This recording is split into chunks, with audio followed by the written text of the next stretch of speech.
وعن حذیفة رضی اللہ عنہ قال كنا اذا حضرنا مع النبي صلی اللہ علیہ وسلم طعاما لم نزع ایدینا حتى يبدأ رسول الله صلی اللہ علیہ وسلم فيزع يده وإن حضرنا معه مرة طعاما فجاءت جارية كأنها تدفع فذهبت لتضع يده في الطعام فأخذ رسول الله صلی اللہ علیہ وسلم بيدها ثم جاء أعرابي كأنما يدفع فأخذ بيده فقال رسول الله صلی اللہ علیہ وسلم إن الشيطان يستحل الطعام ألا يذكر اسم الله عليه وإن جاء بهذه الجارية ليستحل بها فأخذت بيدها فجاء بها الأعرابي ليستحل به فأخذت بيده والذي نفسي بيده إن يده في يدي مع يدها زاد في رواية ثم ذكر اسم الله وأكل رواه مسلم۔ حضرت حذیفہ رضی اللہ تعالیٰ عنہ کہتے ہیں کہ جب ہم رسول کریم صلی اللہ علیہ وسلم کے ساتھ کسی کھانے پر حاضر ہوتے تو ہم اس وقت تک کھانے کی طرف ہاتھ نہ بڑھاتے جب تک رسول کریم صلی اللہ علیہ وسلم شروع نہ فرماتے۔ جب آپ کھانے کی طرف ہاتھ بڑھاتے تو اس کے بعد ہم اپنا ہاتھ بڑھاتے۔ چنانچہ ایک مرتبہ کا واقعہ ہے کہ ہم رسول کریم صلی اللہ علیہ وسلم کے ساتھ کھانے پر بیٹھے تھے کہ اتنے میں ایک لڑکی کھانے پر اس طرح آئی کہ گویا وہ دھکیل دی گئی ہو، یعنی وہ بھوک کی شدت سے بے اختیار ہو کر کھانے پر اس طرح ٹوٹی جیسے اس کو کسی نے پیچھے سے دسترخوان پر دھکیل دیا ہو۔ پھر اس نے جو ہی یہ چاہا کہ بسم اللہ کہے بغیر کھانے پر ہاتھ ڈالے تو رسول کریم صلی اللہ علیہ وسلم نے اس کا ہاتھ پکڑ لیا۔ پھر ایک دیہاتی بھی اس طرح بے تابی کے ساتھ آیا کہ گویا اس کو کھانے پر دھکیل دیا گیا ہو، اور اس نے بھی بسم اللہ کہے بغیر کھانے پر ہاتھ ڈالنا چاہا کہ آپ نے اس کا ہاتھ بھی پکڑ لیا۔ اور پھر رسول پاک صلی اللہ علیہ وسلم نے فرمایا کہ حقیقت یہ ہے کہ شیطان اس کھانے کو اپنے لیے حلال کرتا ہے اور اس کھانے پر قادر ہوتا ہے جس پر اللہ کا نام نہیں لیا جاتا۔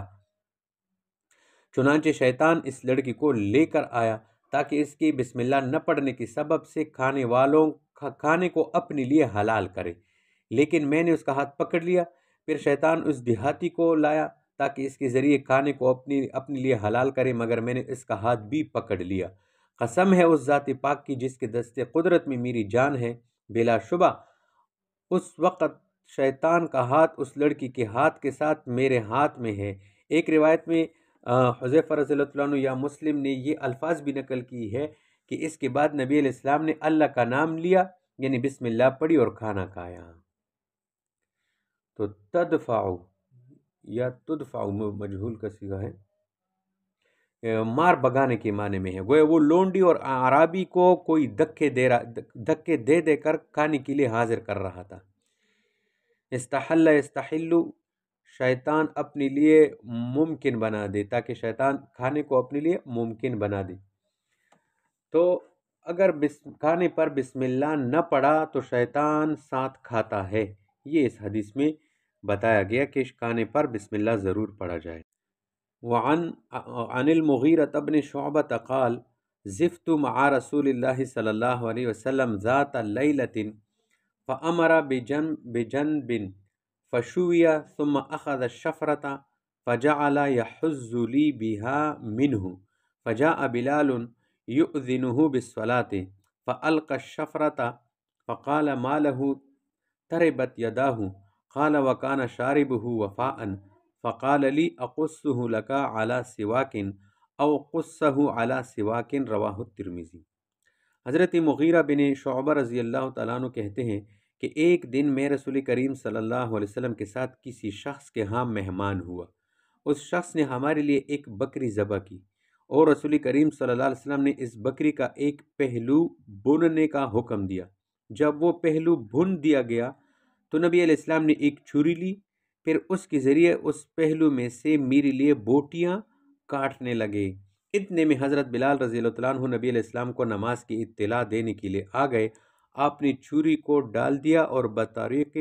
تعجب فرمایا کہ بلال کو کیا ہوا کہ ایسے وقت بلانے آ گیا، اس کے دونوں ہاتھ خاک آلود ہو۔ حضرت مغیرہ رضی اللہ تعالیٰ عنہ کہتے ہیں کہ اس وقت اس کی لبیں، یعنی مغیرہ خود اپنے بارے میں کہتے ہیں کہ میری لبیں، یعنی مونچھیں یہ بڑی ہوئی تھی۔ آپ علیہ السلام نے فرمایا کہ میں تمہارے لیے تمہارے لبے مسواک پر یعنی کاٹ دوں، یا یہ فرمایا کہ لبے مسواک پر رکھ کر کاٹ ڈالو۔ زفت یعنی میں نبی کریم صلی اللہ علیہ وسلم کے ساتھ کسی شخص کے ہاں مہمان بنا۔ یحز چھری سے گوشت کاٹنے کے معنی میں ہے، جب گوشت سخت ہو تو چھری کا استعمال جائز ہے، ورنہ پھر یہ طریقہ اعاجم اہل فارس کا ہے۔ بلال رضی اللہ تعالیٰ عنہ نے نبی علیہ السلام کو اطلاع دی کہ نماز کا وقت ہو گیا، یؤذنہ، اور یہ جو دوسرا لفظ ہے فشویہ، بھوننے کے معنی میں ہے، یعنی نبی علیہ السلام نے میزبان سے کہا کہ پہلو کو بھون لو تو اس نے بھون لیا۔ اور یہ لفظ شاربہ وفاءً، یعنی مغیرہ بن شعبہ رضی اللہ عنہ کی مونچھیں بڑی ہوئی تھی، اس میں مغیرہ بن شعبہ نے شاربی کی جگہ شاربہ کہا، یہ التفات ہے۔ اقصہ لک علی سواک، یعنی میں تیری مونچھوں کو مسواک پر رکھ کر کاٹ دوں، یا تم خود مسواک پر رکھ کر کاٹ دو، یہ بھی ممکن ہے۔ اور یہ بھی ممکن ہے کہ لبوں پر مسواک ہو اور اس کے ساتھ برابر رکھ کر مونچھوں کی بال کینچی سے کاٹا جائے تاکہ ایک لائن میں کٹ جائے، اور یہ بھی ممکن ہے کہ کینچی نہ ہو بلکہ مسواک پر بالوں کو برابر رکھ کر چھری چاقو سے کاٹا جائے۔ بہرکیف اس میں جو ہے بکری بھوننا، اس کے گوشت کو بھوننا، یہ جو ہے نبی علیہ السلام سے کہنا اس کا ثابت ہے، اور اگر گوشت سخت ہو ہڈی میں تو اس کو چھری سے کاٹا بھی جا سکتا ہے۔ وعن عائشہ رضی اللہ تعالی عنہ قالت کان رسول اللہ صلی اللہ علیہ وسلم اذا اخذ اہلہ الوعک امر بالحصاء فصنع ثم امرهم فحصوا منه وكان يقول انه لیرت فؤاد الحزین ویسر عن فؤاد السقیم کما تسر احداکن الوسخ بالماء عن وجهها رواہ الترمذی وقال هذا حدیث حسن صحیح۔ حضرت عائشہ رضی اللہ تعالیٰ عنہ کہتی ہے کہ جب رسول کریم صلی اللہ علیہ وسلم کے گھر والوں کو بخار آ جاتا تو آپ حصا تیار کرنے کا حکم دیتے، چنانچہ وہ تیار کیا جاتا، اور پھر آپ مریضوں کو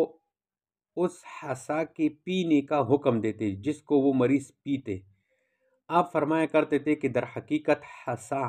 غمزدہ دل کو طاقت پہنچاتا ہے اور بیمار کے دل سے رنج اور تکلیف کو اس طرح دور کر دیتا ہے جس طرح تم عورتوں میں سے کوئی اپنے منہ کے میل کو پانی سے صاف کر ڈالتی ہے۔